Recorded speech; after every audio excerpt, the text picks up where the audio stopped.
Welcome back to my channel. Emergency వార్డులో ఐసీయూలో పెట్టే పల్సాక్సిమీటర్ అంటే ఏంటి, దాంతో మనకు ఉపయోగం ఏంటి, ఈ సమయంలో దానికి ఎందుకంత ప్రాధాన్యత అనేది ఈ వీడియోలో చెప్తాను. కరోనా సోకిన వ్యక్తిలో కనిపించే ప్రధాన లక్షణం శరీరంలో ఆక్సిజన్ సరఫరా సరిగ్గా అందకపోవడం. అయితే ఆ ఆక్సిజన్ సరఫరాని తెలుసుకోవడానికి పల్సాక్సిమీటర్ చక్కగా ఉపయోగపడుతుంది. కరోనా ఇన్ఫెక్షన్ ముఖ్యంగా లంగ్స్ని ఇన్వాల్వ్ చేయడం వల్ల ఊపిరి తీసుకోవడం కష్టమవుతుంది. అయితే లంగ్స్ యొక్క ముఖ్య లక్షణం ఏమిటంటే మన బాడీకి సరిపడా ఆక్సిజన్ అందించడం.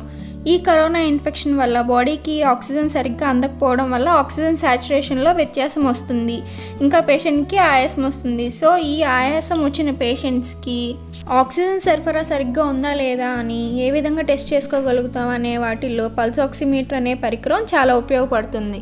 దీని ద్వారా గుండె కొట్టుకునే వేగంతో పాటు శరీరానికి సరైన మొత్తంలో ఆక్సిజన్ అందుతుందో లేదో కనుగొనొచ్చు. పల్సాక్సిమీటర్ వాడటం కూడా చాలా సులభం. ఈ ఆక్సిమీటర్ చిన్న క్లిప్ లాగా ఉంటుంది.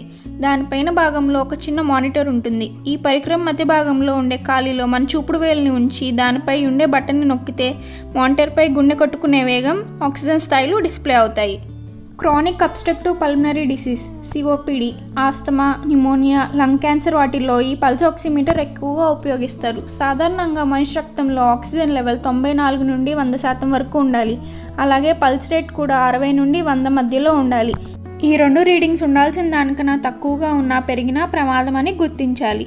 ఈ సమయంలో ఎంతోమంది ప్రాణాలు కాపాడటానికి పల్సాక్సిమీటర్ ఉపయోగపడుతుందని డాక్టర్లు చెప్తున్నారు.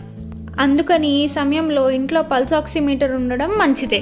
ఫ్రెండ్స్, బయటికి వెళ్ళినప్పుడు మాస్క్, శానిటైజర్ తప్పకుండా వాడండి. డిస్టెన్స్ మెయింటైన్ చేయండి. ఈ వీడియో కనుక మీకు నచ్చినట్టయితే లైక్ చేయండి, షేర్ చేయండి, సబ్స్క్రైబ్ చేయండి. Thank you friends.